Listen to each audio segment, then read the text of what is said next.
Hello viewers, welcome to my channel. Myself Dr. Papiya begonia. इससे पहले Mucor mycosis के ऊपर मैंने एक वीडियो लेक्चर शेयर किया था. उसके बाद से अब तक नियरली 12,000 से ज़्यादा म्यूकर माइकोसिस के केसेस इंडिया में आ चुके हैं. उसमें से 10-20% लोगों की डेथ हो चुकी है.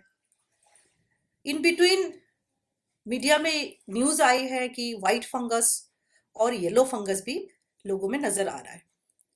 वाइट फंगस के केसेस तो काफ़ी सारे हैं, बट येलो के केसेस कम हैं. तो ब्लैक के बाद वाइट देन येलो, बहुत सारे लोगों को समझ में नहीं आ रहा है कि क्या चल रहा है, कितने कलर के फंगस आएंगे, क्यों हो रहा है, कब तक चलेगा, कैसे ट्रीट होगा. व्यूअर्स, आज इस वीडियो में मैं इन्हीं सब फैक्टर्स के ऊपर बात करूंगी. वीडियो को आखिरी तक देखिए. कंटेंट अच्छा लगे तो प्लीज़ सब्सक्राइब, लाइक करिए, शेयर करिए और बेल आइकन को प्रेस करिए to get on time notification. Mucormycosis या ब्लैक फंगस के केसेस जो है, दो स्पीसीज ऑफ फंगस के वजह से होता है. These are Rhizopus and Mucor. ये दोनों स्पीशीज जो है, कलर ब्लैक क्यों होता है? क्योंकि उनके स्पोर जो है उसके कलर ब्लैक होता है. तो जिस सरफेस के ऊपर ग्रोथ होता है, टिश्यू के ऊपर या डिकेइंग मटेरियल के ऊपर, तो उसका कलर वाइटिश ब्लैक होता है. म्यूकर बहुत कॉमन होते हैं, जैसे मैंने पहले भी लेक्चर में बताया. एनवायरनमेंट में sand, soil, air and home surfaces, सब जगह ये प्रेजेंट होते हैं. और उसकी जो स्पोर्स है वो एयर के थ्रू, इवन इनहेलेशन के थ्रू, मीन्स आपके सांस के साथ आपके बॉडी के अंदर चला जाता है. यहाँ पे दो फिगर मैंने दिया है, एक ब्रेड के ऊपर ग्रो करते हुए और एक टोमेटो के ऊपर. तो आप ये देख सकते हैं कि जो म्यूकर है या ब्लैक फंगस है वो एक्चुअली जो भी सब्सटेंसेस एनवायरनमेंट में ओपन पड़ा होता है उनको डिके करने के लिए ये डेवलप होता है. तो जब ह्यूमन बॉडी में आता है तो नॉर्मली हमारी एंट्री पॉइंट है नोज एंड माउथ. तो सबसे पहले माउथ या नोजल कैविटी को अफेक्ट करता है, देन धीरे धीरे साइनस में जाता है, देन ब्रेन में जाता है और लंग में भी पहुंचता है. तो जो पल्मोनरी म्यूकर माइकोसिस है वो काफी खतरनाक होता है, बट कॉमनली वो राइनो सेरिब्रल होता है, जो कि हमारे साइनस कैविटी में होता है. तो उसमें आप फिगर में देख सकते हैं कि मुंह के अंदर काले धब्बे जैसा हो जाता है, नाक के अंदर या इवन चेहरे के बाहर ब्राउनिश ब्लैक कलरेशन डेवलप हो जाता है. नोजल से ब्लैक डिस्चार्ज होने लगता है, फेशियल पेन, हेडेक, ये सारे उसके सिम्टम्स है. तो वो म्यूकर जब अफेक्ट करता है, क्योंकि उसका कलर ब्लैक है, तो वो आसानी से आइडेंटिफाई हो जाता है फेस, नोज या आई में. आई स्वेल अप हो जाता है, वाटरी हो जाता है. म्यूकर माइकोसिस नॉर्मली हमारी बॉडी में प्रेजेंट होता है, बट इम्यूनिटी उसको ग्रो करने नहीं देता. और जब किसी के बॉडी में इम्यूनिटी वीक होता है, ग्रो करता है, देन वो काफी खतरनाक होता है. अगर वो साइनस या आई में ग्रो हो या जॉ या फेशियल बोन के अंदर चला जाए तो वो पार्ट को सर्जिकली रिमूव करना पड़ता है. इवन आई में सर्जरी करके आई के अंदर का टिश्यू निकालना पड़ता है, जिससे उस व्यक्ति को दिखाई देना बंद हो जाता है. तो ये जो फंगस है उसकी लीथलिटी या मॉर्टेलिटी रेट, जिसको हम बोलते हैं डेथ रेट, मोर देन 50% है. 50 to 60% लोगों की इससे डेथ हो जाती है. तो ये काफी खतरनाक फंगस है. व्यूअर, जो ह्यूमन बॉडी में वाइट फंगस ग्रो करता है वो प्रीडोमिनेंटली कैंडिडा स्पीसीज का होता है, कैंडिडा एल्बिकन्स. और हमारी बॉडी में जो थिन स्किन्स होते हैं, जैसे कि हमारी आउटर सरफेस स्किन का, हमारी रेस्पिरेटरी ट्रैक्ट, हमारी जीआईटी ट्रैक्ट एंड हमारी जेनिटल ट्रैक्ट, इसकी जो आउटर मेम्ब्रेन होता है उसमें कैंडिडा नॉर्मली प्रेजेंट होता है, बट अगेन ग्रो नहीं कर पाता है, क्योंकि हमारे इन सब एरियाज में बहुत सारे फ्रेंडली बैक्टीरियाज भी होते हैं, बैक्टीरियल फ्लोरा होता है जो कैंडिडा को ग्रो करने नहीं देते. किसी वजह से अगर हम irrational over use of antibiotic, हमारी बैक्टीरियल फ्लोरा कंप्रोमाइज्ड हो जाता है, उसकी ग्रोथ रेट कम हो जाती है, पॉपुलेशन कम हो जाती है, देन कैंडिडा हमारी बॉडी में ग्रो करने लगती है. म्यूकर से डिफरेंट है, क्योंकि म्यूकर का कलर ब्लैक होता है, कैंडिडा व्हाइट होता है, क्योंकि उसकी स्पोर के कलर जो है वो व्हाइट होता है. और डिफरेंस ये भी है, जो म्यूकर है वो मल्टी सेलुलर फंगस है और जो कैंडिडा है वो ईस्ट कैटेगरी का है, सिंगल सेल फंगस है. तो आप फिगर में देख सकते हैं कि एक पपाया के ऊपर ग्रो कर रहा है, स्ट्रॉबेरी के ऊपर ग्रो कर रहा है। हालांकि वो कैंडिडा नहीं है, ये व्हाइट फंगस है, उसी कैटेगरी का है, मोल्ड या ईस्ट कैटेगरी का फंगस है, लेकिन एग्जैक्टली कैंडिडा नहीं है। क्योंकि कैंडिडा एल्बिकस जो है वो सिर्फ और सिर्फ लिविंग सिस्टम के अंदर होता है, जैसे ह्यूमन बॉडी की सिस्टम के अंदर GIT, nose and respiratory tract, same ऐसा अदर एनिमल स्पीशीज के भी रेस्पिरेटरी ट्रैक्ट, नोज और म्यूकोसल लेयर में ये कैंडिडा प्रेजेंट होता है। और बहुत ही कॉमन होता है कैंडिडा। आपने बहुत सारे लोगों के जैसे जीभ में देखा होगा कि व्हाइट कलर के फ्लफी से ग्रोथ कर जाते हैं। हम नॉर्मली बोलते हैं कि जीभ में छाले पड़ जाना, ये एक्चुअली ओरल थ्रश है। Oral thrush means overgrowth of Candida in the tongue. तो उसमें पूरा टंग जो है व्हाइट पड़ जाता है। और कैंडिडा नॉर्मली सुपरफिशियल होता है, इन्वेजिव नहीं होता या बॉडी के अंदर की टिश्यू में नहीं जाता है। लेकिन अगर कोई वुंड हो, इंजुरी हो, अगर उसको अंदर एंटर करने को मिल गया और वो ब्लड सर्कुलेशन तक पहुंच गया तो कैंडिडा अगेन बहुत खतरनाक हो सकता है। कैंडिडा हमारे लंग में भी पहुंच जाता है। जब कैंडिडा लंग में पहुंचता है तो उसके जो साइन एंड सिम्टम है जस्ट लाइक कोविड, मीन जो फ्लू सिम्टम्स है वही आता है, हल्का फीवर, सर्दी जुकाम, खांसी, सांस लेने में तकलीफ, ये सारे सिम्टम होता है। तो इसलिए बहुत सारे लोगों में होता है कि टेस्ट करते हैं तो कोविड नेगेटिव आता है, लेकिन सिम्टम कोविड जैसा होता है। हो सकता है पॉसिबली कैंडिडा इन्फेक्शन ये लंग में चला गया। ब्लड में अगर चला जाता है तो ये बहुत खतरनाक कैंडिडा इन्फेक्शन जो है नियरली 40 to 60% लोगों की डेथ भी कॉज करता है। तो कैंडिडा हमारी बॉडी के आउटर सरफेस में नॉर्मली ग्रो करता है, जैसे नेल में इन्फेक्शन होता है, बहुत सारे हमारी जेनिटल ऑर्गन में ये कैंडिडा, जहाँ पे बॉडी फोल्डेड होता है, जहाँ पे बॉडी वार्म होता है और जहाँ पे मॉइस्चर ज्यादा होता है, वही एक्चुअली कैंडिडा हमारी बॉडी में ग्रो करता है। और कार्बोहाइड्रेट कंटेनिंग फूड ज्यादा खाने से भी कैंडिडा ग्रो करता है। तो कैंडिडा नॉर्मली खतरनाक नहीं है। अगर ब्लड में पहुंच जाए ना, कैंडिडेमिया बोलते हैं, अगर वो ब्लड इन्फेक्शन कर दे तो वो काफी खतरनाक है। और पल्मोनरी कैंडिडा इन्फेक्शन भी बहुत ज्यादा लिथलिटी नहीं करता, लेस देन 50% ही है उसकी लिथलिटी। और कैंडिडा नॉर्मली अगर ब्लड में ना गया हो, सुपरफिशियल हो, तो ओरल एंटीफंगल ड्रग से इजीली ट्रीट हो जाता है। अब जो येलो फंगस है वो लोगों में बहुत डर पैदा कर रही है कि येलो फंगस कहाँ से आ गया। येलो फंगस भी कॉमन है। अब जो केस अभी आइडेंटिफाई हुआ है उसमें ये एसर्टेन करने की जरूरत है कि येलो फंगस की कौन सी कैटेगरी है, क्योंकि येलो फंगस में अगेन नॉर्मली एक होता है म्यूकर सेप्टिकस, जो कि वुडी सरफेसेस में या ऐसे सरफेसेस में जैसे जंगल में बहुत ज्यादा ह्यूमिड एटमोसफियर हो, बरसात ज्यादा हो, सन रेज ना पहुंचता हो, ऐसे जंगल में, ट्री बार्क में या डिकेइंग वुड में नॉर्मली ये ग्रो करता है म्यूकर सेप्टिकस। म्यूकर सेप्टिकस जो है वो, और जो नॉर्मल एनिमल्स है वो जैसे कि आपके रेप्टाइल्स है, रेप्टाइल्स में बहुत कॉमन है, जो चिपकली टाइप के एनिमल्स है उसमें ग्रो करता है, ह्यूमन में ये नहीं पाया जाता है। तो जो ह्यूमन का केस अभी रिपोर्ट हुआ है तो ये डाउट है कि ये म्यूकर सेप्टिकस है कि नहीं। लेकिन ह्यूमन में जो अनदर येलो फंगस बहुत कॉमन है वो है एस्परजिलस फ्लेवस। एस्परजिलस फ्लेवस जो है, वो जो फ्लेवस ये शब्द है, फ्लेवस लैटिन में इसका मीनिंग होता है येलो। तो ये जो ग्रो करता है, ग्रो करने के बाद उसका कलर जो है ग्रीनिश येलोइश होता है। ये जो फंगस है ये बहुत इजीली कॉमनली आप उसको देख सकते हैं, वो है फूड मटेरियल में, स्टोर्ड फूड मटेरियल ग्रेन्स में, जैसे कि वीट है, आपका राइस है, पोटैटोज है, उसमें ये आसानी से कार्बोहाइड्रेट कंटेनिंग जो फूड मटेरियल हम लॉन्ग स्टोरेज में रखते हैं उसमें ये आसानी से ये ग्रो करता है। एस्परजिलस, एस्परजिलस की दो कैटेगरी के हैं, एस्परजिलस फ्लेवस एंड एस्परजिलस पैरासाइटिकस, ये दोनों इक्वली डेंजरस है। तो आप यहाँ फिगर में देख सकते हैं कि एक भुट्टे के ऊपर येलो कलर का ये ग्रोथ हुआ है। तो ये जो एस्परजिलस फ्लेवस है, ये जब कोई फूड मटेरियल के ऊपर ग्रो करता है और वो फूड मटेरियल को हम कंज्यूम करते हैं तो हमारी बॉडी में जा सकता है, बट नॉर्मली ये फूड मटेरियल के थ्रू ना जाके जो अनहाइजेनिक एनवायरमेंटल कंडीशन है, जैसे जो भी एनिमल है वो उसको खा लेता है तो उसके फीसेस में या फिकल कंटेंट में भी पहुंच जाता है। तो फिकल कंटेंट के थ्रू और वुंड सरफेस में टच होना या स्किन में टच होने से भी ये हमारी बॉडी में एंटर कर सकता है और फूड के साथ भी एंटर कर सकता है। जो म्यूकर सेप्टिकस है वो जब जंगल में होता है तो नॉर्मली ह्यूमन के पहुंच से काफी दूर होता है, तो इसलिए इसका ट्रांसमिशन रेट काफी कम होता है। अब तक बहुत रेयर ह्यूमन केसेस इसमें रिपोर्टेड है। लेकिन जो एस्परजिलस कैटेगरी है, एस्परजिलस कैटेगरी में काफी केसेस है। और एस्परजिलस कैटेगरी नॉर्मली ऐसे एनवायरनमेंट में ग्रो करता है जैसे कि very high temperature along with humidity. जैसे अफ्रीकन कंट्रीज में ये बहुत कॉमन है, और इस टाइम हमारे इंडिया में भी टेम्परेचर बहुत बढ़ा हुआ है, तो एस्परजिलस फ्लेवर्स की केसेस मिल रहे हैं और मिल सकते हैं। और एस्परजिलस की केसेस ऑलरेडी पहले से रिपोर्टेड है।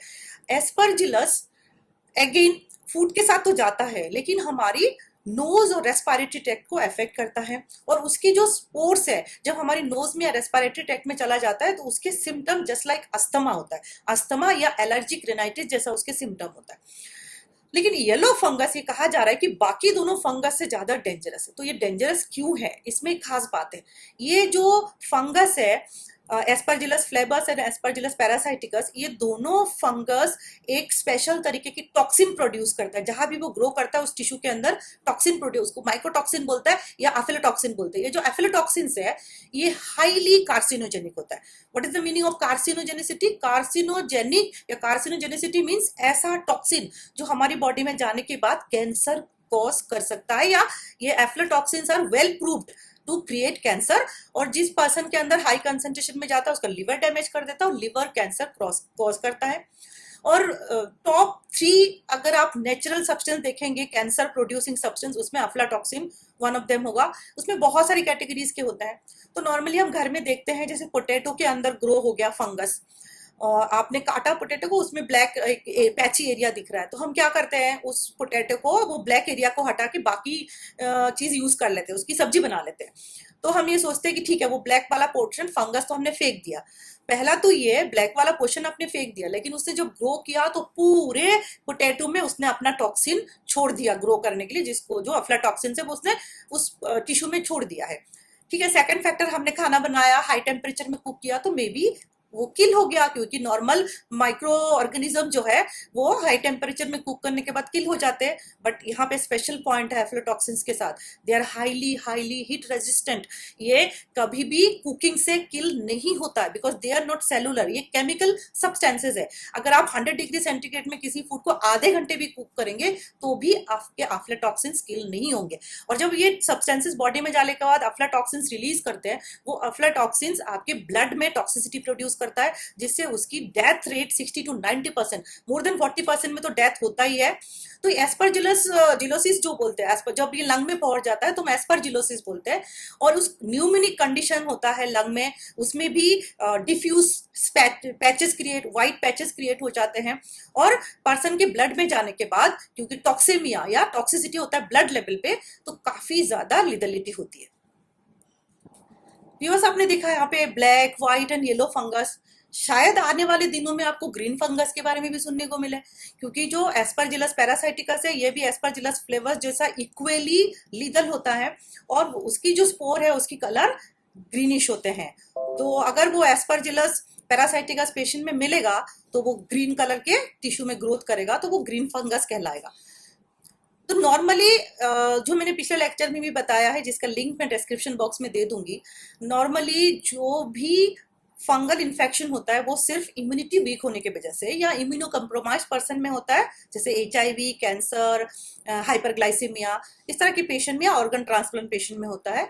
और जो पेशेंट इम्यूनो सप्रेसिव ड्रग लेते हैं, जैसे जिनको ऑटो इम्यूनो डिसीज होता है जैसे आर्थराइटिस वगैरह, या कैंसर पेशेंट जब ऑटो इम्यूनो सप्रेसेंट लेते हैं या बायोसिमिलर्स लेते हैं, तब उनमें होता है। ऑर्गन ट्रांसप्लांट पेशेंट में होता है। लेकिन अब कोविड पेशेंट में दिखने को मिल रहा है, तो उसकी भी वजह वेल नोन है कि indiscriminate antibiotic use, heavy dose of steroid, जिसकी वजह से इम्यूनो सप्रेशन से हुआ, या ग्लूकोस्टीरॉयड की वजह से, ग्लूकोकॉर्टिकॉइड की वजह से ब्लड शुगर लेवल बढ़ जाना, जो कि अपॉर्चुनिस्टिक इन्फेक्शंस को बढ़ावा देते हैं। लेकिन एक अलर्मिंग चीज जो मिल रही है कि अगर 100% पीपल में सर्वे करके देखा जाए तो 10 to 15% लोग ऐसे हैं, ऐसे केसेस है ब्लैक और व्हाइट फंगस के जिनको कभी कोविड हुआ ही नहीं है। इवन 20 to 25% कोविड पेशेंट भी ऐसे मिलेंगे जिन पे बहुत ज्यादा स्टीरॉयड यूज नहीं किया गया है, तब भी उनमें फंगस ग्रोथ हो रहा है। तो ये कंसर्न है, सब इस बारे में चर्चा कर रहे हैं कि ऐसा क्या रीजन है कि नॉन कोविड पर्सन में भी ये फंगल इन्फेक्शन देखा जा रहा है। क्या ये पेंडेमिक हो गया, ये भी कंटेजियस से एक से दूसरे व्यक्ति में फैल रहा है? ऐसा नहीं है, फंगल इन्फेक्शन कंटेजियस नहीं है, एक से दूसरे व्यक्ति में नहीं फैलता है। हाँ जरूर है कि अनहाइजीनिक एनवायरनमेंट या खाने में या पानी में फिकल कंटेंट का मिक्स हो जाना इसकी इन्फेक्शन को बढ़ावा दे सकता है, लेकिन अल्टीमेटली जो सबसे इंपॉर्टेंट चीज है इस इन्फेक्शन के साथ वो ये है आपकी खुद की इम्यूनिटी। अगर आपकी इम्यूनिटी ठीक है तो उसको ग्रोथ कभी नहीं करने देगी, लेकिन तब भी ग्रोथ हो रहा है अगर आपकी इम्यूनिटी भी नॉर्मल है, ब्लड शुगर भी नहीं बढ़ा हुआ है। तो कुछ लिटरेचर सर्च के बाद मुझे ऐसे पॉइंट मिले, यहाँ पे मैंने इस फिगर में इसको बताया है। जैसे कि डायबिटिक पेशेंट में क्यों फंगल इन्फेक्शन की चांसेस ज्यादा होता है। एक तो ग्लूकोज है, ग्लूकोज उसकी एनर्जी सोर्स है, उसको ज्यादा फूड मिल रहा है तो ज्यादा ग्रो करेगा, ये तो कॉमन रीजन हो गया। लेकिन एक्चुअली डायबिटीज करता क्या, जब भी किसी पर्सन को डायबिटीज या hyperglycaemia means very very high blood sugar level हो जाता है और साथ में रिलेटिवली इंसुलिन की लेवल कम होता है, तो क्या होता है उस पर्सन में in presence of high glucose and low insulin body glucose होते हुए भी उसको एनर्जी में कन्वर्ट नहीं कर पाता या यूटिलाइज नहीं कर पाता है। तो बॉडी को ये फील होता है कि शायद ग्लूकोज नहीं है, तो वो क्या करता है जो नॉन कार्बोहाइड्रेट सोर्स है उससे ग्लूकोज बनाने की एनर्जी बनाने की कोशिश करता है। तो नॉर्मली जो डायबिटिक पर्सन है बहुत बहुत ज्यादा ब्लड शुगर होने के बाद क्या होता है, नॉर्मली बॉडी फैट्स को मेटाबलाइज करके एनर्जी बनाने की कोशिश करता है, जिसको हम बोलते हैं ग्लूकोनियोजेनेसिस। मतलब एबनॉर्मल ग्लूकोजेनेसिस का प्रोसेस है जो कि फैट से एनर्जी या ग्लूकोज बनाने की, ग्लूकोज देन एनर्जी बनाने की बॉडी प्रोसेस स्टार्ट कर देती है। और उस प्रोसेस में जो बाई प्रोडक्ट्स बनते हैं वो है कीटोन बॉडीज, और सारे जो कीटोन बॉडीज है वो एक्चुअली एसिडिक कैरेक्टरिस्टिक के होता है, स्ट्रक्चर उनके एसिडिक होता है। तो जब बॉडी में ग्लूकोनियोजेनेसिस होगा, high blood sugar, relatively low insulin, fat metabolism via gluconeogenesis to produce energy causes ketoacidosis. तो बॉडी में बहुत ज्यादा कीटोन बॉडीज बढ़ जाएगा, तो एसिडोसिस मीन ब्लड पीएच नीचे हो जाना, मींस हाइड्रोजन आयन की अवेलेबिलिटी ब्लड में बढ़ जाना।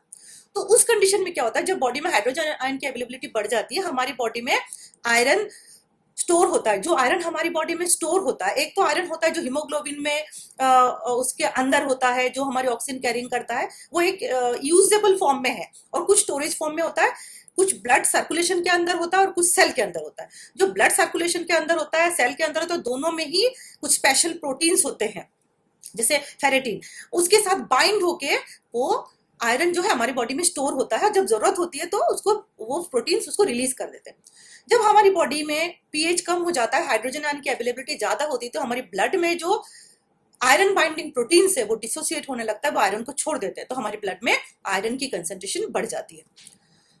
जैसे ही फंगस हमारी बॉडी में जाता है तो टिश्यू में जाने के बाद टिश्यू में जो मैक्रोफेजेस होता है, जो कि हमारे ल्यूकोसाइट्स या डब्ल्यूबीसी का मॉडिफाइड फॉर्म है, वो हमारी फर्स्ट लाइन ऑफ डिफेंस है। कोई भी इन्वेडिंग चीज हमारी बॉडी में, बाहर से कोई चीज, माइक्रो ऑर्गेनिज्म या कोई भी चीज हमारी बॉडी में आता है तो उसको किल करने की कोशिश, जिसको बोलते हैं फैगोसाइटोसिस, उसको एनगल्फ कर लेता है, अपने अंदर पूरा पी जाता है, एनगल्फ कर लेता है और उसको मार डालता है। तो इस प्रोसेस में जो हमारे लाइसोसोम्स है या मैक्रोफेजेस है, वो फंगस को टिश्यू में पहुंचने में फंगस को किल करने की कोशिश करता है। उन मैक्रोफेजेस के अंदर बहुत सारा आयरन स्टोर होता है, तो जैसे ही वो किल करने की कोशिश करता है खुद भी मर जाता है और उसकी आयरन रिलीज हो जाती है। और अगर वो बहुत सारे मैक्रोफेजेस इस तरह से आयरन रिलीज करता जाएगा तो क्या होगा, टिश्यू में भी आयरन कंसेंट्रेशन बढ़ेगा। तो इन दोनों केसेस में क्या होगा कि जो फंगस है वो डेथ होने की बजाय, ग्रोथ कम होने की बजाय और ज्यादा ग्रोथ करेगा, क्योंकि जो फंगस है उसकी जो हाइफीज होती है, हाइफीज मीन उसकी जो ब्रांच लाइक स्ट्रक्चर्स होते हैं, उसको ग्रो करने के लिए चाहिए rich iron. Non Covid person अगर बहुत दिनों से आयरन एक्सेसिव क्वांटिटी में कंज्यूम कर रहे हैं और एक्सेसिव आयरन अवेलेबिलिटी या साथ में किसी और वजह से आपकी बॉडी में ब्लड का पीएच कम होना या एसिडिक कंडीशन क्रिएट होना, तो उस कंडीशन में आपकी बॉडी में जो नॉर्मल फंगल फ्लोरा है वो भी ओवरहेल्म हो सकते हैं, आपकी इम्यूनिटी को बाईपास करके ज्यादा ग्रोथ कर सकते हैं। तो इस तरह से बहुत ज्यादा आयरन कंटेनिंग मेडिसिन यूज करना, बहुत लंबे समय तक यूज करना, बहुत ज्यादा कंसेंट्रेशन में यूज करना, किसी और एडेड रीजन की वजह से ब्लड का पीएच कम होना, डायबिटीज या किसी और रीजन की वजह से, वो सारे बॉडी में फंगल ग्रोथ को बढ़ावा देते हैं। अब कोविड सिचुएशन में ये हुआ, बहुत सारे लोगों ने एज ए प्रोफाइलेक्टिक बहुत सारा आयरन सप्लीमेंट लिया, बहुत सारा जिंक सप्लीमेंट लिया। कोविड हुआ नहीं, लेकिन पिछले 1 साल से ये सब खाते आ रहे हैं। तो जो जिंक है वो भी एक इंपॉर्टेंट फैक्टर है फंगस के ग्रोथ के लिए। जिंक क्या होता है? जब ब्लड में बहुत ज्यादा जिंक होता है तो जिंक एक ऐसा ट्रेस एलिमेंट में है जो हमारी बॉडी में बहुत सारी एंजाइम की कॉन्स्टिट्यूएंट है, एंजाइम बनाने में उसको यूज होता है। तो हाई जिंक अगर ब्लड में होता है तो एंजाइम्स, एंटीऑक्सीडेंट एंजाइम्स या ऐसे फैक्टर्स जिसको बोलते हैं मेटलोप्रोटीनेज या सुपर ऑक्साइड डिसम्यूटेज, ये क्या करते हैं? जो ऑक्सीडेटिव फ्री रेडिकल है उसको न्यूट्रलाइज कर देता है। तो जिंक के प्रेजेंस में ये ज्यादा बनते हैं, तो ऑब्वियसली हम इन्फेक्शन से लड़ पाते हैं। इसलिए हम एज ए प्रोफाइलेक्टिक कोविड में जिंक यूज कर रहे थे कि हाँ हमारी बॉडी में इम्यूनिटी बढ़ेगा। लेकिन वो जिंक का जो इम्यूनिटी है वो फंगस उसको गलत तरीके से यूज करता है, क्योंकि फंगस को किल करने के लिए हमारी बॉडी में ऑक्सीडेटिव रेडिकल्स चाहिए। जब लाइसोसोम या मैक्रोफेजेस फंगस को किल करने की कोशिश करता है तो वो बहुत सारे ऑक्सीडेटिव रेडिकल्स जनरेट करता है जो कि उसको मार डालेगा। लेकिन हाई जिंक के प्रेजेंस में हमारी बॉडी में एसओडी, सुपर ऑक्साइड डिसम्यूटेज और मेटलोप्रोटीनेज भी बढ़ जाते हैं। और ये एंजाइम्स क्या करते हैं? उल्टा उसको किल करने की बजाय उस उल्टा जो है फंगस को ग्रो करने में मदद करता है, क्योंकि वो जो आपके ऑक्सीडेटिव रेडिकल्स है वो न्यूट्रलाइज कर देता है और ऑक्सीडेटिव रेडिकल्स फंगस को किल नहीं कर पाते। तो ये जो कोरिलेशन है कि आयरन के लेवल बढ़ने से, एसिडिक एनवायरनमेंट बढ़ने से ब्लड का, या जिंक कंसंट्रेशन बढ़ने से फंगस ग्रोथ को और फेवरेबल एनवायरनमेंट मिलता है, उसके सपोर्ट में जो पब्लिकेशंस है वो मैंने यहाँ पे प्रोवाइड किया हुआ है।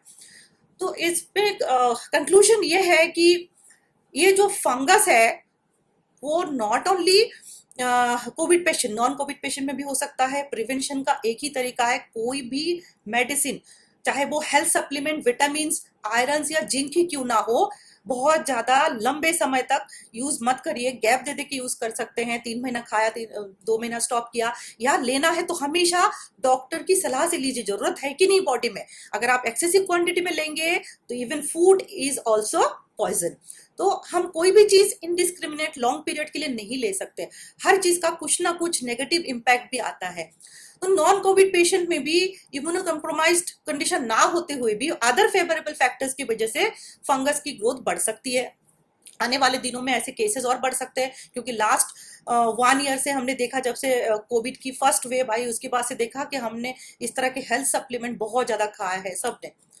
और प्रिवेंशन के जो मेजर्स है वो सारे मैंने पिछले लेक्चर में बताया कि किस तरह से आप इनडिस्क्रिमिनेटली स्टेरॉइड यूज मत करिए, एंटीबायोटिक्स की जरूरत के बगैर ज्यादा ना खाइए, है ना। ब्लड शुगर को हमेशा स्टिक कंट्रोल में रखिए।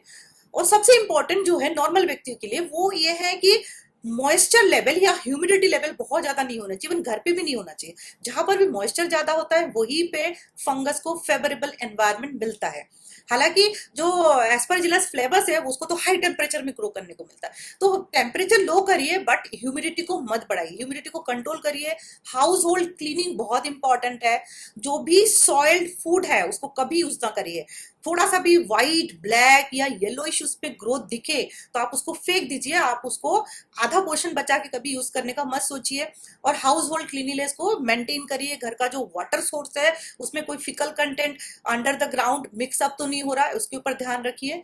इन सब तरीके से आप फंगल के अटैक से बच सकते हैं। ये हमेशा के लिए है, not only in this Covid situation. So viewers, again I'll request you to please subscribe, like and share, and stay tuned for the next video. Thank you.